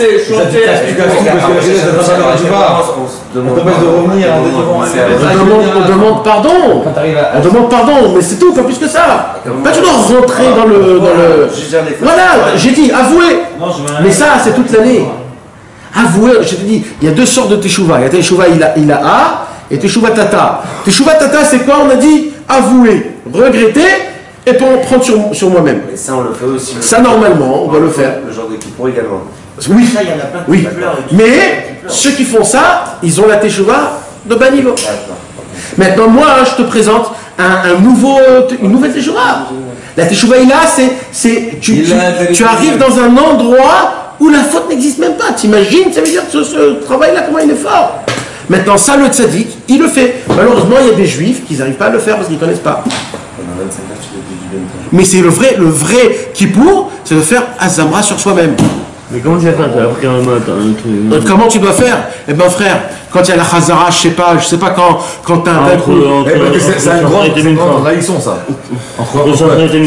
C'est pas une qui complète l'autre.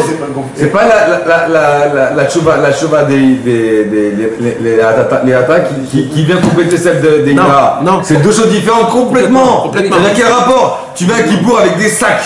avec des sacs de pardon, pour que tu viennes et que tu fasses des grands tachanoun, et on dit bien, il y a des coups de poing de tous les côtés. Il y a une porte secrète qui vient, et que ça, ce que tu fais là, ça sert à rien. Ça, elle englobe tout, frère. Comment on parle, frère? Allez, frère, non, pas sur les choses positives, sur les choses négatives, bien sûr. Non, mais le secret, c'est vraiment. Oui, mais il faut que dans ta tête, en général, tu essayes de monter dans la teshuva et tu demandes à Hachem, dans ton cœur, en disant à Hachem, je veux monter la teshuva la plus grande. C'est la Neila. La Neila, tu ne demandes pas teshuva. Tu ne demandes pas pardon à la Neila. Quel rapport entre la Neila, on ne demande pas pardon. Comment ça se fait? C'est-à-dire que tu viens, d'abord tu fais ton travail de capara, et après tu dis, et après à la fin de ton Yom Kippour, quand tu as tout avoué, frère, tu fais Azamra sur toi. Ça par exemple, comment ça fonctionne? Pendant Yom Kippour, le début de Yom Kippour, tu fais toute la journée là tu es dans la Teshuva Tata. Il y a un moment, à la fin de Kippour, tu arrives à la Neila. C'est quoi la Neila? La Neila, c'est le Cheder Yichud. C'est le Cheder Yichud, quand le Khatan et la Kala ils rentrent dans la pièce, ils ferment, et là Kadosh Baruch Hu il dit, tu sais quoi mon fils? Laisse tomber tous les anges noirs, tous les accusateurs, dégage touche, rentre dans ma chambre et ferme ma clé. Tête à tête, moi et toi. En amoureux. C'est ça Neila. Neila, c'est-à-dire Noël. C'est-à-dire ferme la porte. Je veux qu'il n'y ait personne entre nous. Et là, toi, tu dois venir pendant la Neila. L'intimité. Tu dis à Hachem, tu vois là ce que j'ai fait toute la journée, laisse tomber. Il n'y a que du bien entre toi et moi. Il y a Azamra, tu m'aimes, je t'aime, tu le sais très bien. Entre nous, on sait très bien qu'on s'aime. Alors qu'est-ce que tu me casses la tête? C'est pour ça que dès que la Neila elle est finie, vite, c'est fini, on va bouffer, plus rien, tout est terminé. C'est ça la Neila. La Neila, c'est t'arrives à un point où tu dis, mais Hachem, entre toi et moi, tu crois que c'était, je l'ai fait exprès, et toutes ces choses. Tu sais très bien, j'ai que du bon, je veux que du bien. La Neila, en fait, t'arrives où tu dis, mais Hachem, j'ai demandé pardon, mais j'ai plus rien à demander pardon. Pas de souci, Adam. Il faut arriver à ça, à une force pareille, à se dire, Hachem, je t'aime, je t'adore, je t'ai jamais rien fait. C'est ça, c'est l'amour qui prend le dessus. Arrêtez avec la parnassa là, parce que j'en ai marre. C'est l'amour qui prend le dessus, madame. Toujours la parnassa, elle est dans les choses les plus importantes, on la ramène la parnassa. T'inquiète frère, si t'es le copain d'Hachem, t'es blindé, t'as même pas besoin de parnassa. T'es le fils du patron du plus milliardaire qui est au monde. C'est l'amour qui prend le dessus là. C'est exceptionnel ça. Attends, c'est pas fini là. Je peux pas. C'est ça le sens de la parochette. C'est ça le sens. La parochette, c'est spécial. C'est le niveau. On parle de. Alors attends. Viens, on récapitule. Vas-y. La première question, c'était quoi? Pourquoi Yom Kippour ça répare général? On a expliqué pourquoi. Parce que la Teshuva elle est tellement forte qu'elle te ramène dans un endroit qui est avant la faute. Et c'est tellement puissance. C'est quoi la puissance? C'est la puissance que je dois juger tout le monde du bon côté. Donc au moment où je juge tout le monde du bon côté, la faute n'existe plus. Donc en fait, le pardon, il est partout. C'est ça qu'on a expliqué. Après, on a demandé la question pourquoi il faut compter, pourquoi il faut faire achat veshtaim, achat veshalosh. On a dit parce que le Kohen Gadol, c'est-à-dire le tzaddik, il demande que toute notre teshuva ne soit pas une teshuva de en bas, qu'elle soit une teshuva d'en haut. C'est une teshuva que c'est la plus grande. À ce moment-là, qu'on veut le faire Moussaf. Ouais, Moussaf. Echad. Par terre, non? Non, après, on se met par terre quand on dit Baruch Shem Kevod Malchuto L'Olam Ba'el. Exactement, c'est là-bas. Pourquoi on se met Parce que là-bas, il y a écrit que le Kohen Gadol, quand il faisait Achat Vachat, il disait le nom de Dieu de 72 lettres. Celui-là, c'est bon là. 72 lettres? Ouais. Il y a un Kadosh Baruch Hu, il a un nom de 72 lettres. Il a un nom de 72 lettres. Et ce nom-là, personne ne le prononçait qu'une fois à Yom Kippour, le Kohen Gadol. Tu connais, toi? On voit nulle part dans le Calais. Et quand le Kohen Gadol il le disait, tout le Ham Israël se prosternait. Et la personne ne le connaisse. On n'a pas le droit de dire si on le dit, on devient comme Dieu. C'est comme ça que le bâtard il est devenu Dieu. Qui? Le bâtard. Parce que qu'est-ce qui s'est passé? Il a entendu le Kohen Gadol, il a écrit sur sa jambe. Et après il a dit, il faisait avec ça, il montait dans le ciel, il faisait des trucs, etc. Il a marché sur l'eau. Alors les Kohanim ils ont dit il veut jouer avec Hachem, ils ont dit un autre nom. ils s'arrêtaient, ils pouvaient plus bouger, ils sont venus en haut, ils l'ont explosé. On a vraiment explosé à la fin. Les Vadaï, c'est nous qui avons explosé. Vadaï, qu'est-ce que tu crois? Tous les trucs, toute la marloquette qu'il y a chez eux, c'est qu'il y en a qui disent que non, c'est pas nous qui l'avons tué, c'est les Romains. Il y en a qui disent c'est eux qui l'ont tué, c'est eux qui l'ont tué. Les Vadaï, qu'est-ce que tu crois? C'est un vrai mythos, ce mec-là. Celui-là, on l'a explosé. On l'a tué. Les Romains, Après, eux, ils l'ont crucifié, ils l'ont fait tout ça. Eux, bien sûr. Nous, là, Vas-y, t'es en train de tout reprendre, Nathan. T'es en train de tout reprendre, Nathan. Non, mais je t'ai parlé de la parole, Nathan. Il disait ça. Non, mais on aurait parlé Nathan. C'est là le thème. Ça a l'air de ce qu'il y a tête là. Où est-ce qu'il y a? Il n'y a pas de bousquise. Mais mets de l'eau. J'ai bien. Non, parce qu'il n'a pas une Non, peut-être qu'il est écrit quelque part caché dans la prière. Bon. Il est écrit dans la parashat Vaishla. Dans la parashat Vaishla. Ah ouais. Voilà. Dans la parashat. Non, Béchalar. Dans la parashat Béchalar, dans Azécher Moshe, il y a un pasuk Vaïssa, Vayavo, Vayet, trois psukim. Ces trois psukim là, il y a dedans 72 lettres. Il y a une façon de comment coordonner les lettres. Et quand tu coordonnes les lettres d'une certaine façon, ça sort le nom de Dieu de 72 lettres. C'est que le Kohen Gadol qui avait la possibilité de faire ce travail-là. Ça va prendre 3 minutes avant de prononcer le. Mais Vadaï, et tu t'imagines même pas comment il tremblait le Kohen Gadol. Quand il tremblait, quand il le disait, que tu nous en parles, c'est ce que c'est de dire le nom de Dieu, frère. C'est le vrai nom de Dieu. C'est le nom des 72 lettres.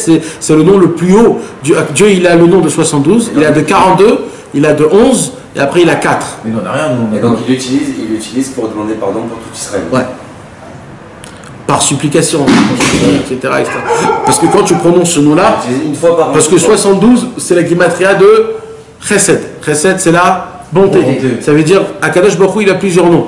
En fonction de comment tu l'appelles, chaque nom, il a une... Par rapport à la... Mais ça, c'est Rachamim, ça. Non, c'est Chesed. Non, mais ça qui vient de transformer tout le mal en bien, c'est Rachamim. Non, c'est Chesed. Chesed, c'est la première sphira du Zeranpin. Donc quand il dit, il monte d'abord de Malchut. Malchut, Yesod, Od, Netzar, etc. Quand il dit le nom de Dieu de 72 lettres, il est au niveau de Chesed. Après qu'il dit ça, il monte à la Bina. Après qu'il dit ça, il monte dans la Teshuvah Ila. C'est après qu'il prononce ça. En fait, il prononce ça pour monter dans la Teshuvah Ila. Et c'est pour ça que la Bina c'est 8. Bina c'est Hanouka. C'est pour ça qu'Rabbeinu il a dit que Hanouka et Kippour, ils sont la même notion. C'est parce que Hanouka, c'est le moment de quelques minutes que Dieu nous ouvre la Teshuvah Ila. Hanouka, c'est pendant 8 jours. Hanouka. Non, Hanouka, il dit Rabbeinu. Hanouka, 8 jours, parce que ce que nous on reçoit à Kippour pendant quelques minutes, on l'a pendant 8 jours à Hanouka. Tellement Hanouka, parce que Hanouka c'est 8. Il n'y a aucune fête qui est 8. Toutes les fêtes, ils sont 7. Ouais. Toujours au numéro 7. Ouais.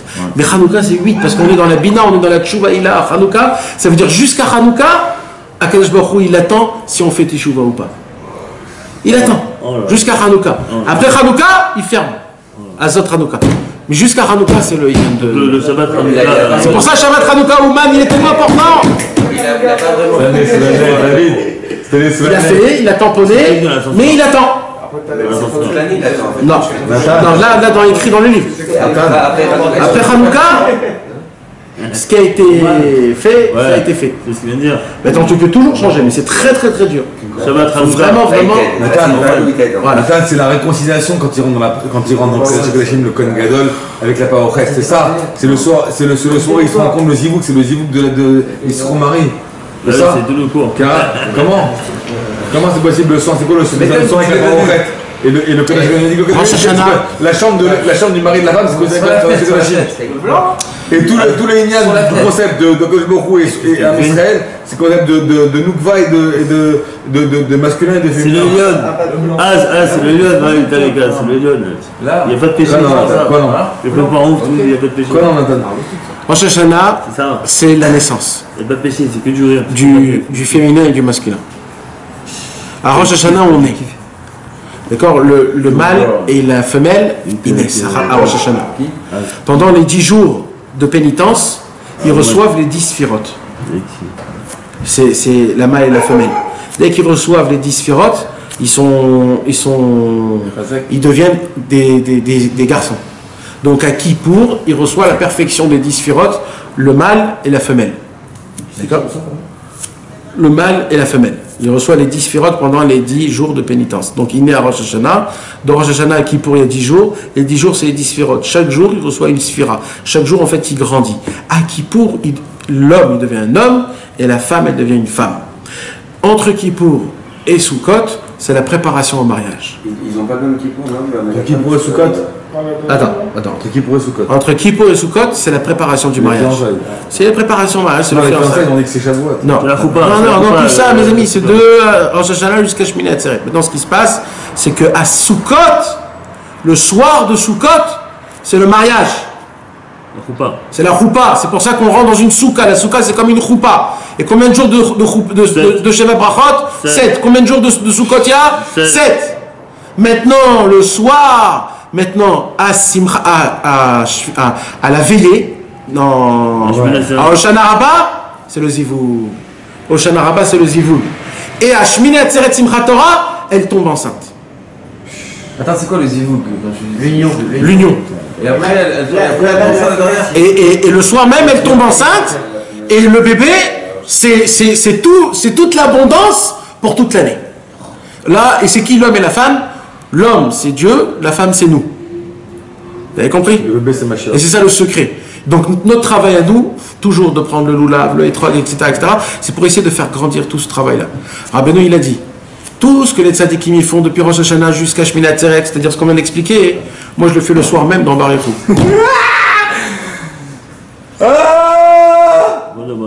C'est le Baruchou d'avant, avant qu'il rentre. J'ai déjà fait enfanter le bébé à Baruchou déjà.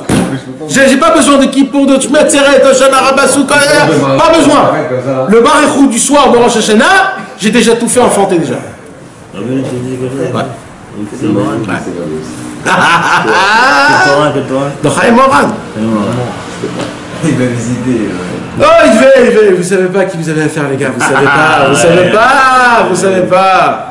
Ashrenu, monsieur. Ashrenu.